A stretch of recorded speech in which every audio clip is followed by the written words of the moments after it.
والضحى والليل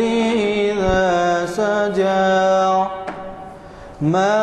ودعك ربك وما قلى وللآخرة خير لك من الأولى ولسوف يعطيك ربك فترضى ألم يجدك يتيما فآوى ووجدك ضالا فهدى ووجدك عائلا فأغنى فأما اليتيم فلا تقهر وأما السائل فلا تنحر وأما بنعمة ربك فحدث صدق اللہ العظیم۔ حضرات، جیسے کہ آپ واقف ہیں، ہمارے اعلامیہ نمبر 454 کا دوسرا آئٹم بعنوان حضرت خالد بن ولید رضی اللہ تعالیٰ عنہ تاریخ اسلام کی 573ویں نشست کے طور پر کانفرنس ہال جامع مسجد عالیہ گن فاؤنڈری میں آج بتاریخ 17 نومبر 2012 عیسوی 2 محرم الحرام 1434 ہجری بروز ہفتہ بعد نماز عصر منعقد ہو رہا ہے، جسے آپ کے جانے پہچانے مقرر ڈاکٹر عقیل ہاشمی صاحب بڑے اسکالر ہیں، ہمارے تینوں ہمارے جو محافل ہوتے ہیں اس کے، تو وہ ہمیں مخاطب کر رہے ہیں۔ ابھی اس نشست کا آغاز قاری محمد مرتضیٰ صاحب کی خوش الہان خراج سے ہوا اور خادم محفل غلام یزدانی آپ سے مخاطب ہیں۔ Global peace foundation and trust کی جانب سے ایک دعوت نامہ وصول ہوا ہے اور وہ خواہش کیے ہیں کہ آپ کے محفل کے حضرات بھی شریک ہوں۔ اس میں کچھ اعزاز سے نوازا جا رہا ہے مجھے۔ کل 10:30 بجے یہ petrol pump Mughal petrol pump کے پاس پریس کلب کی عمارت ہے، پریس کلب ہے دوسری منزل میں، نیچے شاید چائنیز ہوٹل ہے۔ 10:30 بجے تشریف لائیے، ہمارے جو مدعی ہیں وہ خوش ہو جائیں گے، ہمارے محافل کے لوگ بھی اگر اس میں شریک ہوں۔ شیطان الرجیم، بسم اللہ الرحمن الرحیم۔ قال اللہ تعالی فی کلام المجید والفرقان الحمید، لقد کان لکم فی رسول اللہ اسوۃ حسنہ،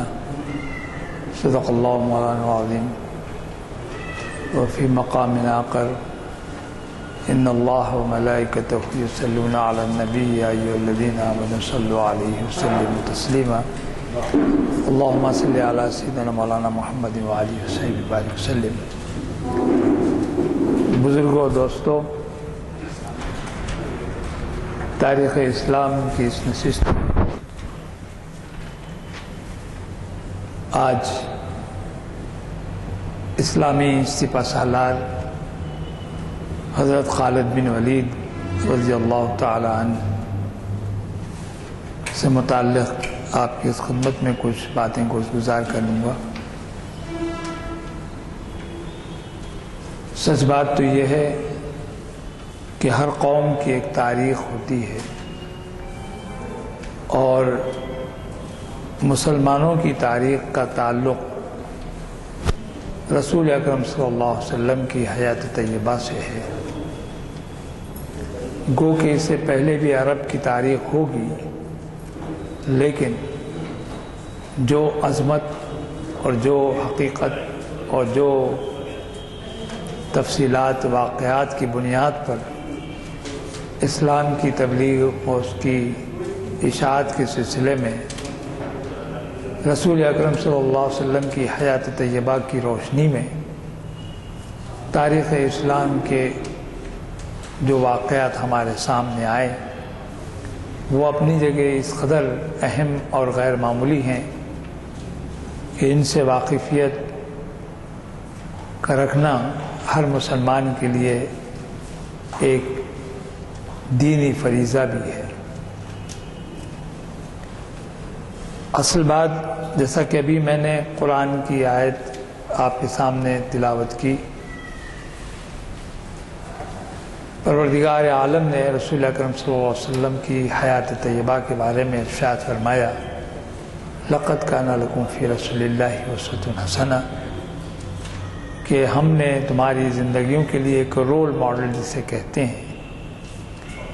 رسول اکرم صلی اللہ علیہ وسلم کی حیات طیبہ کو ایک ایسی روشن اور تابناک زندگی سے مراد لیا کہ زندگی کے کسی مرحلے پر، کسی مسئلے پر اگر ہم غور کریں تو پتہ لگے گا کہ حضور اکرم صلی اللہ علیہ وسلم کی حیات طیبہ سے اس کو روشنی ملتی ہے۔ اور کیوں نہ ملے؟ اس لیے کہ حضور اکرم صلی اللہ علیہ وسلم کی ذات مبارکہ تا قیام قیامت تک کے لیے نور اور ہدایت۔ اسلام میں جہاد فی سبیل اللہ کا ذکر بڑا وقی، غیر معمولی اور اہم مانا گیا ہے۔ ہمارے ذہنوں میں جہاد کے ساتھ ہی بہت ساری باتیں چمک اٹھتی ہیں،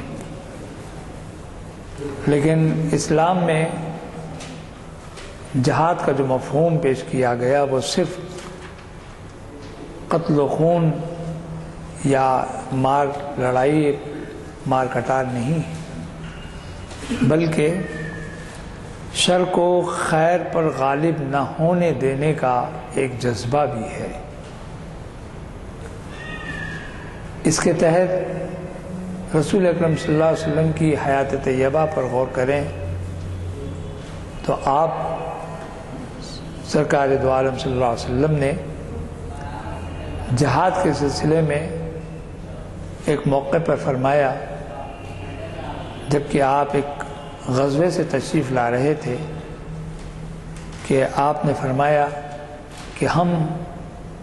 جہاد اصغر کے بعد اب جہاد اکبر کی طرف چل رہے ہیں۔ جنگ و جدال کو یا خیر کے تسلط کو یا اس کے قیام کے لیے، شر کو دبانے کے لیے یا شر کو رفع کرنے کے لیے جو جہاد کیا جاتا ہے وہ اصغر ہے، چھوٹا ہے، حقیر ہے، اور اکبر یہ ہے کہ اپنے نفسوں کے ساتھ جہاد کیا جائے۔ اب اس جہاد میں کہاں کہاں ہم کو پسپائی ہوگی، شکست ہوگی، کہاں ہم اس پر فتح پائیں گے، اس پر غور کرنے کے لیے حیات طیبہ کا مطالعہ ضروری ہے۔ آج جیسا کہ میں نے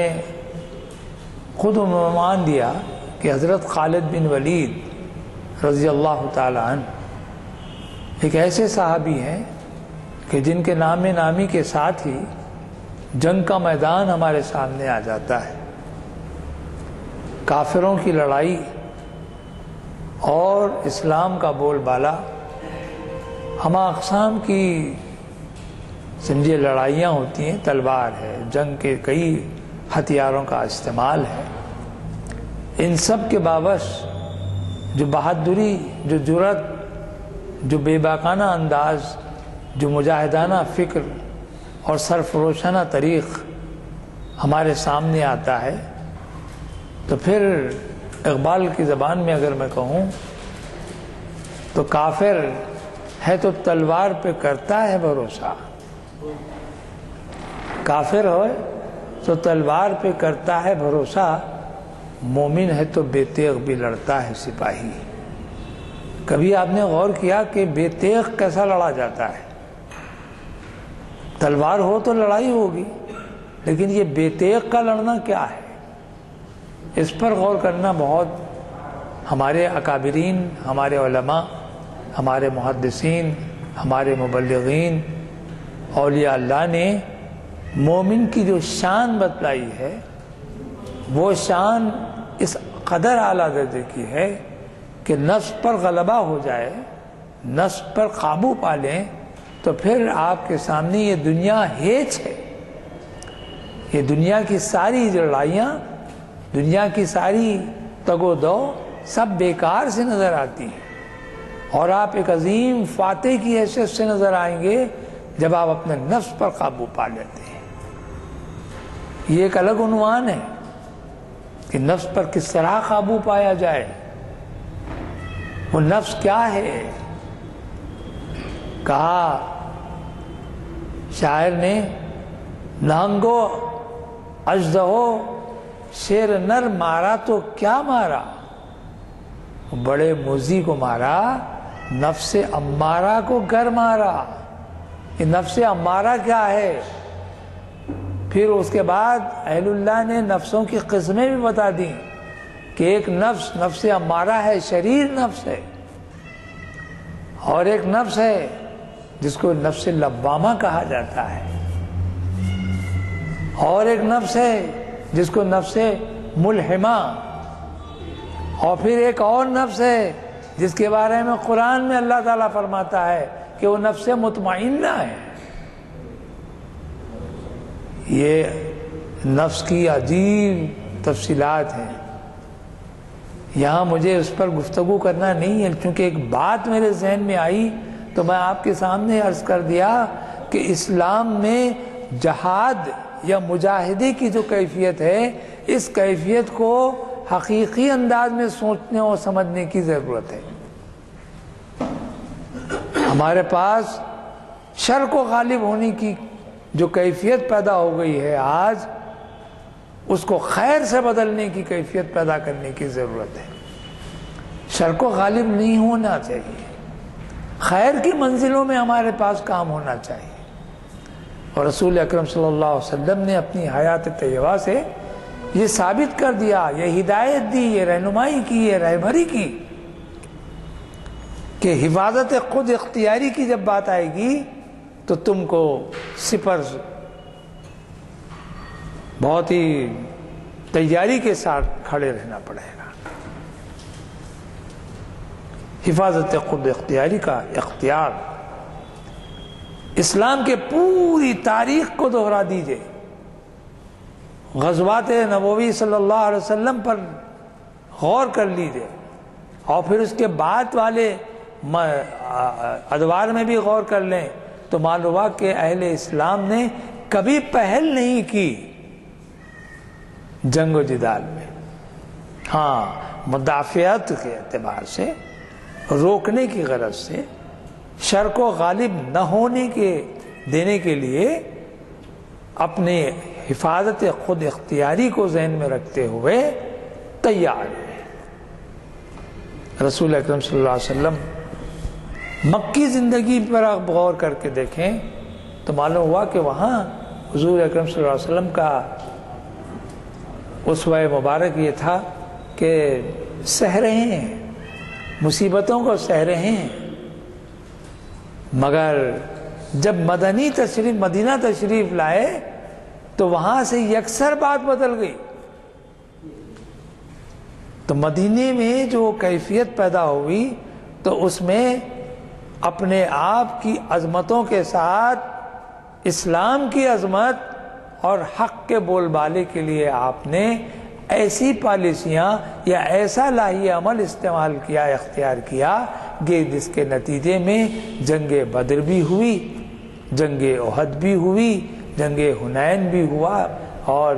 جنگ احزاب بھی ہے، معرکہ احزاب بھی ہے، اور پھر اس کے بعد دیکھیں گے کہ صحابہ کرام کے زمانے میں بھی جنگیں ہوئی، معرکے ہوئے۔ یہ کیوں ہوئے، کیسے ہوئے، اور ان کے سپہ سالار کون ہیں؟ جب سپہ سالار اعظم رسول اکرم صلی اللہ علیہ وسلم ہیں تو پھر آپ کے ہوتے ہوئے پھر ایک سپہ سالار فوج کا بھی ہو رہا ہے۔ تاریخ ہم کو بتاتی ہے کہ حضور اکرم صلی اللہ علیہ وسلم نے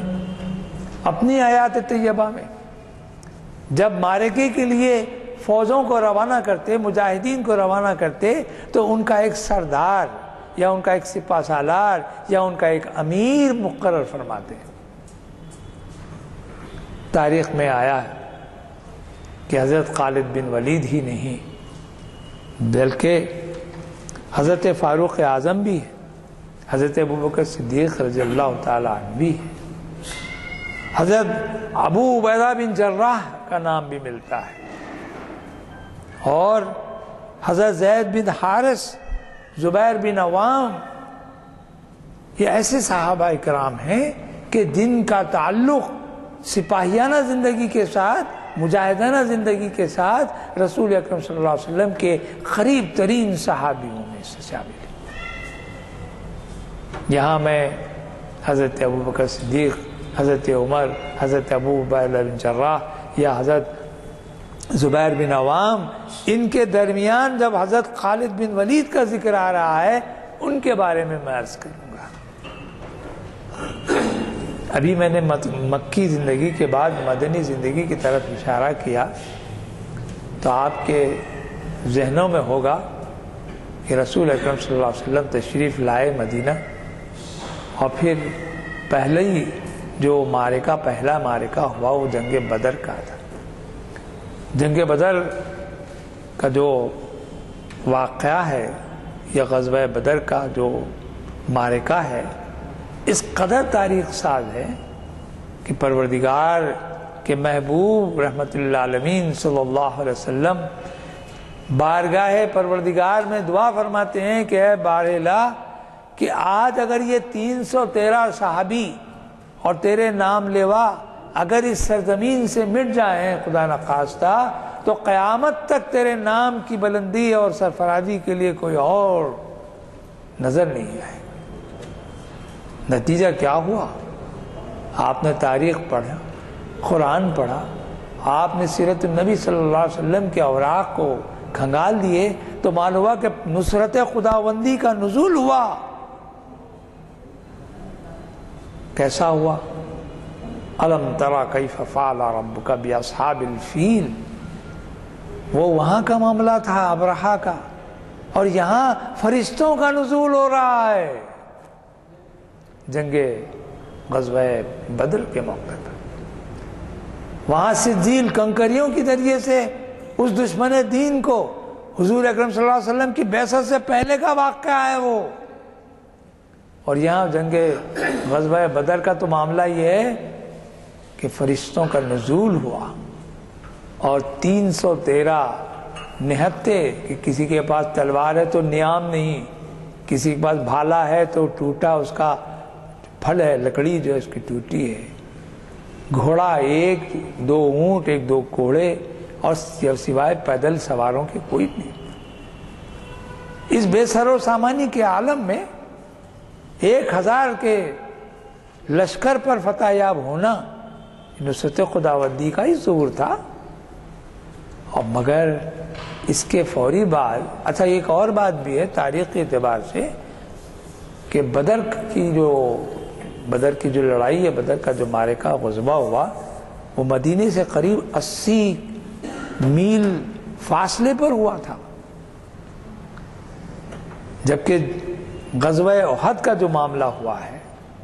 وہ معاملہ صرف مدینے میں ہی ہوا ہے۔ مدینے میں سرکار کی حکمت عملی دیکھیے کہ دشمن کو اپنے گھر میں بلا رہے ہیں ایسے محسوس ہوتا ہے، لیکن آپ کی حکمت عملی کو آج بھی لوگ پریشان ہیں کہ آخر یہ کیا حکمت عملی تھی۔ وہاں تو 80 کلومیٹر دور فاصلے پر دشمن کا مقابلہ ہو رہا ہے، اور یہاں محض 3-4 کلومیٹر احد کی پہاڑی حجاج کرام جب جاتے ہیں مدینہ تو عقیدتاً محبتاً ان آثار کو بھی دیکھنے کی بڑی خواہش اور بڑی تمنا ہوتی ہے کہ جہاں رسول اکرم صلی اللہ علیہ وسلم تشریف لے گئے تھے۔ خصوصیت کے ساتھ احد کے میدان اور پہاڑ پر جاتے ہیں لوگ، مدینے سے شہر آج جو ہے مدینہ بہت پھیل کر، حضور اکرم صلی اللہ علیہ وسلم کے زمانے کا مدینہ بہت مختصر سا تھا۔ آج پورا شاید مسجد نبوی کو شاید لوگوں نے یہ مراد لیا ہے کہ مسجد نبوی اس زمانے کا پورا مدینہ تھا۔ آج اتنی بڑی مدینہ جو ہے مسجد نبوی بنی ہوئی ہے۔ احد کا جو معرکہ ہوا اس پہاڑی پر بھی حجاج کرام جاتے ہیں۔ آپ غور کیجئے، رسول اکرم صلی اللہ علیہ وسلم کی حکمت عملی کا قربان جائیے، آپ نے اس معرکے کے لیے کچھ 70 کے قریب صحابہ اکرام کو حضرت عبداللہ ابن جبیر کی سرکردگی میں کہا کہ یہ مقام پر آپ چھپے بیٹھے رہیں، میدان جنگ میں اترنے کی ضرورت نہیں ہے، بلکہ یہ الفاظ آئے ہیں کہ اگر تم یہ دیکھو کہ مسلمان لوگوں کو یا مجاہدین کو جو اگر شہید ہو جائیں اور ان کو پرندے نوچ کے ان کا گوشت لے جا رہے ہیں، اڑ رہے ہیں، تب بھی تم کو اس مقام سے نقل کرنے کی، ہٹنے کی کوئی ضرورت نہیں ہے۔ اب بتائیے کتنی اہمیت ہوگی۔ مگر مشیت بھی ایک چیز ہوتی ہے، وہ مشیت پروردگار کی وہی جانتا ہے۔ رسول اکرم صلی اللہ علیہ وسلم کی ہدایتیں اپنی کے سر آنکھوں پر، صحابہ اکرام موجود ہیں، وہ 70 صحابہ جو تیر انداز ہیں وہ چھپے بیٹھے ہیں، لیکن دشمن کا ایک غنیم جو ہے، دشمنی وہ کہتے ہیں، دشمن کا ایک بہت ہی چالاک گھاگ آفیسر، سپہ سالار، جس کا نام خالد بن ولید ہے، گھاٹ میں بیٹھا ہوا ہے، ابھی وہ مسلمان نہیں ہوئے، وہ اس بات کی طاق میں ہے۔ دیکھیے فراست، اور وہ بھی فوجی کی، سپاہی کی۔ ایک ایسا موقع آیا کہ مسلمانوں کو جیت ہوتی نظر آئی، تو یہ جو اصحاب چھپے بیٹھے تھے، رسول اکرم صلی اللہ علیہ وسلم کی حکم عدولی کرتے ہوئے یہ خیال ہوا کہ فتح ہو گئی ہے، اب مال غنیمت لوٹنا ہے، چلو ہم بھی اس میں مال غنیمت کو حاصل کر لیتے ہیں۔ وہ بھی نکل پڑے۔ بس وہ لمحہ بڑا عجیب و غریب ہوا، جیسے وہ اپنے مقام سے ہٹے، ادھر خالد بن ولید نے دیکھا کہ ایک وہ جو حصہ تھا، وہ جو فوجی اعتبار سے غیر معمولی طاقت کا مظاہرہ اور دباؤ ڈالنے والا حصہ تھا، وہ خالی ہو رہا ہے۔ انہوں نے ہاتھ لگایا اور سیدھا انہوں نے حملہ کر دیا۔ نتیجہ یہ ہوا کہ پانسا پلٹ گیا۔ کچھ دیر کے لیے مسلمانوں میں ہلچل پیدا ہو گئی۔ حد یہ کہ وہ ایک ایسا لمحہ آیا کہ رسول اکرم صلی اللہ علیہ وسلم پر حملے ہونے لگے، اور اسی مقام، اسی مرحلے پر آپ کے 2 دندان مبارک شہید بھی ہوئے۔ 8-10 صحابہ آپ کو گھیرے ہوئے تیروں اور بھالوں اور تلواروں کو روکتے رہے۔ ابو جدانہ جن کا نام ہے، ان کے بارے میں کہا جاتا تھا کہ وہ ہر تیر کو اپنے پیٹھ پر روک لیتے تھے۔ غور فرمائیے، تحفظ رسول کے لیے اپنی جانثاری کا ایک اعلان ہے، ایک انداز ہے۔ دشمن مسلسل تیر برسا رہا ہے اور یہ روک رہے۔ اسی مرحلے پر حضرت مصعب ابن عمیر، جن کے بارے میں مشہور ہے کہ وہ آپ رسول اکرم صلی اللہ علیہ وسلم کی شباہت سے قریب قریب ملتے جلتے تھے، تو کسی نے ان کی شہادت کو دیکھتے ہوئے یہ اعلان، یہ پکار اٹھا کہ رسول اکرم صلی اللہ علیہ وسلم شہید ہو گئے۔ مسلمانوں کے حوصلے اور پست ہو گئے اور پریشان ہو گئے، اور ادھر دشمن کا غلبہ ہونے لگا۔ ادھر خالد بن ولید کا دباؤ بڑھ رہا ہے، اور ادھر دشمنوں کے درمیان یہ افواہ یا ایک خبر پھیل گئی، یہ اعلان ہو گیا کہ نعوذ باللہ من ذالک رسول اکرم صلی اللہ علیہ وسلم شہید ہو گئے۔ مسلمانوں میں ہراس ہو گیا، پریشان ہو گئے۔ ایسے میں رسول اکرم صلی اللہ علیہ وسلم جو آپ کے دندان شہید ہوئے تھے، آپ نے اپنے آپ پر قابو پایا اور خود پکار کر مسلمانوں کو کہا کہ یہ بات غلط ہے، ابھی میں تمہارے درمیان ہوں، اور مسلمانوں خدا کی وحدت اور اس کی وحدانیت کا اعلان کرو، کافروں سے مجادلہ کرو، ان کا مقابلہ کرو اور ان کو مار بھگاؤ تاکہ حق کا بول بالا ہو جائے، خیر ہی خیر ہو جائے۔ جیسی کچھ پہچاننے والے کانوں میں آوازیں پہچاننے والے رسول اکرم صلی اللہ علیہ وسلم کی آوازوں کو پہچان لیا، پھر لوگوں نے اعلان کیا کہ ہاں ابھی رسول ہمارے درمیان ہیں۔ پھر وہ حوصلہ افزا ہوا اور پھر اس کے نتیجے میں ایک بار پھر دشمن بھاگ کھڑا ہوا اور مسلمانوں کو ایک طرح سے فتح ہوا۔ یہ وہی خالد بن ولید ہیں جن کی وجہ سے یہ شاید کافر اب غلبہ پا لینے والے تھے، اور خالد بن ولید اتنے بہادر تھے، اس قدر بہادر تھے کہ ایک تصور آج بھی ہمارے سامنے جب ان کا نام نامی لے لیا جاتا ہے تو ذہن کے گوشے میں ہمارے پاس ایک غیر معمولی جنرل کی فوٹو یا اس کی تصویر سمجھ آ جاتی ہے کہ وہی حضرت خالد بن ولید ہے۔ صلح حدیبیہ ہو، اور صلح حدیبیہ کے بعد حضرت خالد بن ولید عمر ابن عاص جو فاتح مصر ہیں ان کے ہمراہ مدینہ آئے اور خود رسول اکرم صلی اللہ علیہ وسلم سے مسجد نبوی میں ملتے ہوئے اسلام لانے کی خواہش ظاہر کی۔ رسول اکرم صلی اللہ علیہ وسلم حضرت خالد بن ولید اور عمر ابن عاص کی تشریف آوری پر اتنے خوش ہوئے کہ انہوں نے تمام موجود صحابہ اکرام سے مخاطب ہو کے فرمایا کہ دیکھو آج مکے نے اپنے دو گوہر کو مدینے کی طرف پھینک دیا ہے، اور یہ دو جواہر کون ہیں، یہ دو گوہر کون ہیں؟ تو معلوم ہوا کہ خالد بن ولید اور عمر ابن عاص۔ حضرت عمر ابن عاص کی کیفیت تو اور ہے، حضرت خالد بن ولید قریش کے ایک اعلیٰ خاندان سے تعلق رکھتے تھے، اسلام لانے تک رسول اکرم صلی اللہ علیہ وسلم کی مخالفت پر ہر انداز میں لڑائی کے لیے تیار ہوتے تھے، لیکن جب اسلام آیا، اسلام لا لیے، مسلمان ہوئے، تو پھر آپ کی غلامی میں اپنے آپ کو اس قدر مصروف رکھا، اس قدر اپنے آپ کو عاشقانہ انداز میں پیش کیے کہ رسول اکرم صلی اللہ علیہ وسلم نے ایک موقع پر آپ کو سیف اللہ، اللہ کی تلوار، یہ کب ہوا ذرا یہ سن لیجئے تو آپ کو معلوم ہوگا کہ رسول اکرم صلی اللہ علیہ وسلم مختلف معرکوں پر جہاد کے سلسلے میں جب سپاہیوں کو بھیجتے تھے تو آپ سپہ سالار جس میں نے کہا کہ ایک امیر مقرر کرتے تھے۔ شام کا علاقہ ہے، شام کا معرکہ ہے، حضرت زید بن حارثہ کو آپ نے امیر بنایا، اور آپ نے ایک اور بات بھی بتاؤں، سرکار دو عالم صلی اللہ علیہ وسلم کا معجزہ بھی ہے، اس سے آپ کو اندازہ ہوگا کہ رسول اکرم صلی اللہ علیہ وسلم نے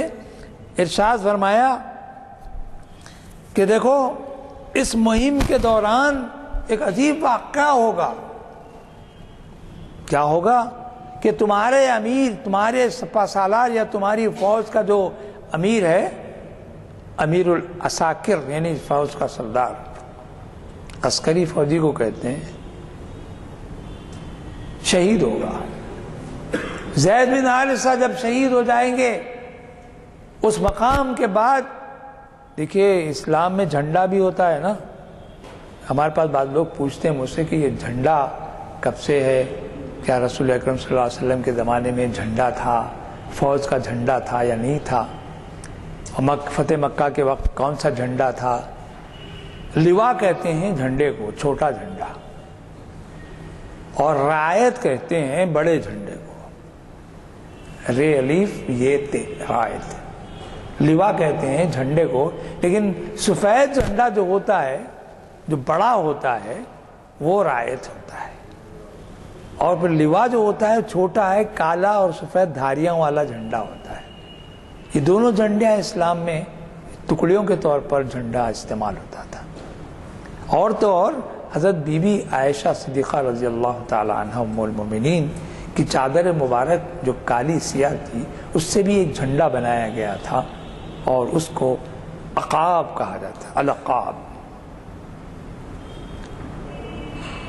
اور حضرت علی کو بھی حضور اکرم صلی اللہ علیہ وسلم نے جنگ خیبر کے موقع پر آپ کو ایک جھنڈا آپ نے دیا تھا کہ کل میں ایک جھنڈا اس شخص کے ہاتھ میں دوں گا کہ جس کے ہاتھوں خیبر کی فتح مقصود ہے۔ یعنی اعلان ہے کہ سپہ سالار ہاتھ میں جھنڈا لیے ہوگا، وہ پرچم ہے، یہ جھنڈا ہے، یا ایک ایسی علامت ہے جو ایک دور دور سے اس کی پہچان بتا دی۔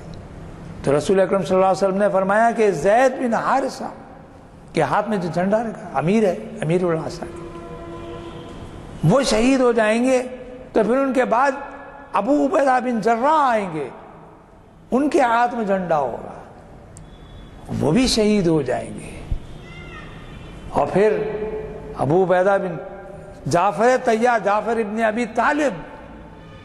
ان کو جھنڈا آئے گا، وہ بھی شہید ہو جائیں گے، اور پھر اس کے بعد ایک جھنڈا ایک ایسے سپہ سالار کے ہاتھ میں آئے گا جو نصرت خداوندی کے ہمکنار ہو جائے، اور وہ چوتھا ہاتھ میں جھنڈا لینے والا خالد بن ولید ہے۔ تو معلوم ہوا کہ حضور اکرم صلی اللہ علیہ وسلم نے، اور دیکھیے ہمارے پاس جیسا کہ ابھی میں نے آپ کی ابتدا میں کہا کہ لقد کان لکم فی رسول اللہ اسوۃ حسنہ جو ہے، رسول اکرم صلی اللہ علیہ وسلم کی پوری زندگی کو پروردگار عالم نے ایک نمونہ بنا دیا ہے ہمارے لیے۔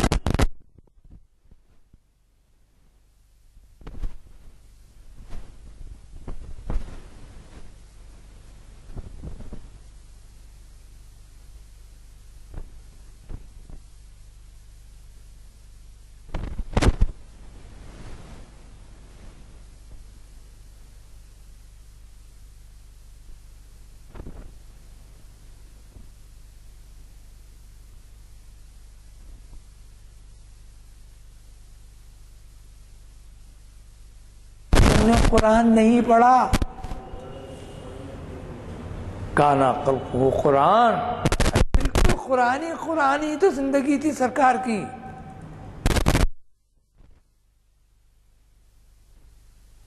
جو رسول کی زندگی میں موجود نہیں ہے، جو ہمارے لیے ہدایت کا باعث نہیں بن رہا۔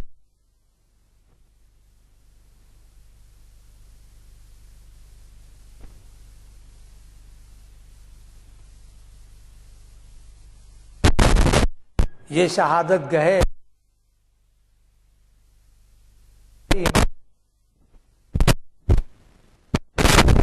مسلمان ہونا آسان نہیں ہے۔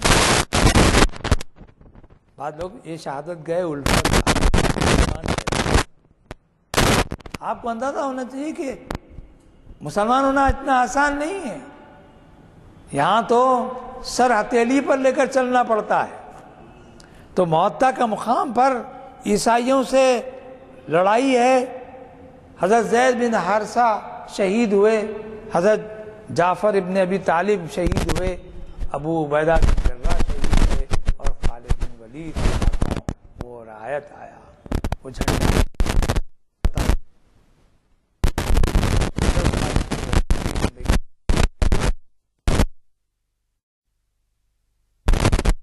جنگ کے میدان میں ہو تو اس تیزی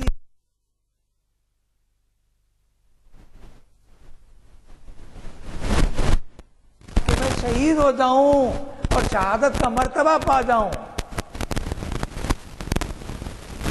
پھر ابھی میں نے جو پڑھا وہ اسی کی، لوگ آسان سمجھتے ہیں مسلمان ہونے کے معنی شہادت کا جو مرتبہ ہے وہ عظیم ترین مرتبہ ہے، قرآن کی گواہی دیتا ہے۔ صدیقین کے بعد شہداء ہے، اس کے بعد صالحین ہے، وحسن اولئک رفیقا کہا گیا۔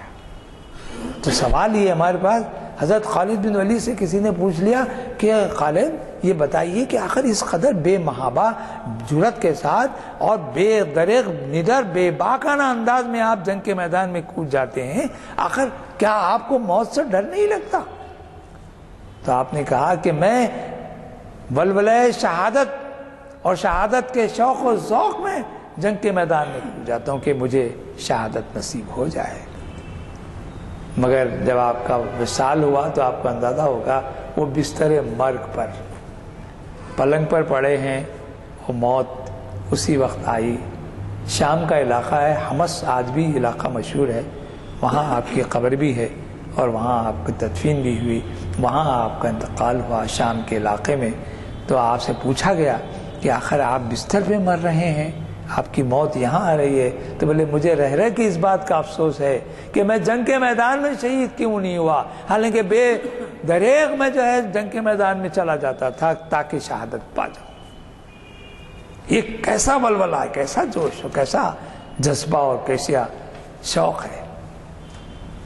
حضرت خالد بن ولید کا معرکوں میں ایک معرکہ ایسا بھی ہے کہ ہاں وہ لفظ بھی میں بھول رہا ہوں کہ سیف اللہ کا جو سرکار دو عالم صلی اللہ علیہ وسلم نے خطاب عطا کیا، یہ اسی جنگ کا معاملہ تھا. کہا جاتا ہے حضرت خالد بن ولید نے کہا کہ اس جنگ میں جو عیسائیوں کے درمیان، ہمارے درمیان، مسلمانوں کے درمیان ہوئی تھی، 7 تلواریں میری ٹوٹ گئی، 1 2 نہیں 7 تلواریں. تو رسول اکرم صلی اللہ علیہ وسلم نے آپ کی جرأت، آپ کی اور سمجھے کہ بہت ہی غیر معمولی سپاہیانہ انداز کے سامنے جرأت کو دیکھتے ہوئے آپ کو سیف اللہ کا خطاب عطا فرمایا. ایک اور معرکے میں کہ یرمک کی جنگ ہے، میں سمجھتا ہوں کہ 25,000 مسلمانوں کے ساتھ آپ نے جو ہے جنگ کے میدان کا رخ کیا، لیکن مقابل میں 2 لاکھ سپاہی تھے. ذرا غور کر لیجیے، 25,000 کدھر اور 2 لاکھ کا لشکر کدھر. غور کرنے کی بات ہے، یہ عجیب بات ہے، یہ معرکہ دہر ہے، یہ انسانی فکر سے عاجز ہو جانے والی بات ہے. لیکن جہاں نصرت خداوندی پر یقین ہو تو پھر وہاں کوئی بات کسی طرح بھی غلط نہیں ہو سکتی. اسی مقام کے ساتھ ساتھ چونکہ وقت بہت کم ہے، آپ کو یہ بات بتا دوں کہ فتح مکہ کے موقع پر بھی رسول اکرم صلی اللہ علیہ وسلم نے ایک دوسرے راستے سے آنے کے لیے حضرت خالد بن ولید کو ہدایت دی تھی. حضور اکرم جس راستے سے تشریف لا رہے تھے، اندیشہ تھا کہ کسی دوسرے راستے پر جو مکے کو پہنچتا تھا وہاں دشمن کچھ نہ کچھ شرارت کرے گا. نتیجہ یہی ہوا، رسول اکرم صلی اللہ علیہ وسلم کا کہا کہیں غلط ہو سکتا ہے، دشمنوں نے وہاں ضرور گڑبڑ کی، نتیجے میں ان کو اس کا خمیازہ بھگتنا پڑا. خالد بن ولید اس راستے سے آ رہے تھے، کافروں کے کئی ٹکڑیوں کو آپ نے تہہ تیغ کیا، جس میں 8 سے زیادہ کافر مارے گئے اور انہوں نے ان کی لاشوں کو چھوڑ کر فرار اختیار کیا، اور پھر آپ فتح مکہ میں حضور اکرم صلی اللہ علیہ وسلم کے ساتھ مل گئے. یہاں میں آپ کو بات بتا دوں کہ منشا ذہن میں یہ رکھیے کہ خالد بن ولید ہوں کہ ابو عبیدہ بن جراح ہوں، حضرت زبیر بن عوام ہوں یا زید بن حارثہ ہوں، اسامہ بن زید ہوں، یا بعد میں آنے والے میں محمد بن قاسم ہو، یوسف بن تاشقین ہوں، جی کئی ہیں ایسے سپہ سالار جن کے نام سے ہم لوگ آج بھی شاید آشنا ہیں، کچھ آشنا نہیں ہیں. لیکن تاریخ میں اگر ان شخصیتوں کا مطالعہ کریں تو آپ کو یہ بات یاد رکھنا چاہیے کہ اہل ایمان کا جو جذبہ ہے، جو صداقت ہے، جو حقیقت ہے، جو رسول سے محبت ہے، خدا کی یکتائی، اس کی للہیت پر اپنے آپ کو جانثارانہ انداز سے فدا کرنے کا جو جذبہ ہے، اگر آپ کے دل میں راسخ اور صادق ہے تو پھر آپ کو دنیا کی کوئی طاقت نہیں روک سکتی اور کوئی طاقت آپ کو نہیں دبا سکتی. اور یہی حق ہے. حضور اکرم صلی اللہ علیہ وسلم کی زندگی کا مطالعہ، آپ کے اصحاب کی زندگیوں کا مطالعہ ہمیں اس بات کی دعوت دیتا ہے کہ ایمان اور یقین کے ساتھ زندگی گزارنے کا اور ایمان کی زندگی گزارنے کا ہمیشہ اپنے آپ کو اہل بنانے کی کوشش کرنا چاہیے. وصلی اللہ تعالی علی خیر خلقہ محمد وآلہ وصحبہ اجمعین برحمتک یا ارحم الراحمین والحمد للہ رب العالمین. ایک عظیم سپہ سالار کے بارے میں معلومات حاصل کی. مجھے یقین ہے کہ آج کے نوجوان ایسی بزرگ ہستیوں سے جن کا کہ آج ذکر چلا حضرت خالد بن ولید رضی اللہ تعالیٰ عنہ، کئی نوجوان ناواقف ہیں کہ کیا خدمات ہیں. بہرحال ہماری کوشش یہ ہے کہ نوجوان زیادہ سے زیادہ استفادہ کریں اور آپ بھی اس بات کا خیال رکھیں. آج ہمارے درمیان علیم جعفری صاحب ہمارے قدیم سامع یہاں پر موجود ہیں. انہیں ہم مبارکباد پیش کرتے ہیں کہ وہ وظیفے پر علیحدہ ہوئے ہیں، حسن خدمت پر اور نیک نامی کے ساتھ وظیفہ اور علیحدہ ہو کر تشریف لائے ہیں. ہماری طرف سب کی جانب سے ان کی خدمت میں مبارکباد پیش. دوسرے یہ کہ میں نے کئی حضرات تشریف نہیں لائے تھے، یہ ذکر کیا تھا کہ چند حضرات کو کل ایک اعزاز کے طور پر ایوارڈ دیے جا رہے ہیں. صوبیدار امیر علی خان صاحب جو یہاں پر نظام گورنمنٹ کے صوبیدار تھے گلبرگہ اور عثمان آباد کے، ان کا ایک فاؤنڈیشن اینڈ ٹرسٹ ہے جس کے چیئرمین اور فاؤنڈر فاروق علی خان صاحب ہیں. ان کے فرزند سردار علی خان صاحب کا آپ نے سنا ہوگا کہ حال میں انتقال ہوا، ان کے بھائی ہیں. تو چند لوگوں کو انہوں نے ایوارڈ کے لیے نامزد کیا ہے اور وہ ایوارڈ کل پیش کیا جا رہا ہے 10:30 بجے پریس کلب بشیر باغ میں. اتوار کے دن چھٹی کا دن ہے. ان کی خواہش ہے کہ آپ حضرات بھی شرکت کریں، کیونکہ صرف مجھے ہی نہیں بلکہ اور بھی لوگوں کو دیا جا رہا ہے. اور اصل اس میں منشا ان کا کیا ہے؟ Seminar on role of youth in promoting peace and harmony. نوجوانوں کی ذمہ داریاں امن و امان اور آپسی بھائی چارگی پھیلانے میں آج کے دور میں، یہ جن کو نہیں ملا ہے یہ دعوت. شبیر صاحب کو بلائیے، وہ سنتے ہی نہیں.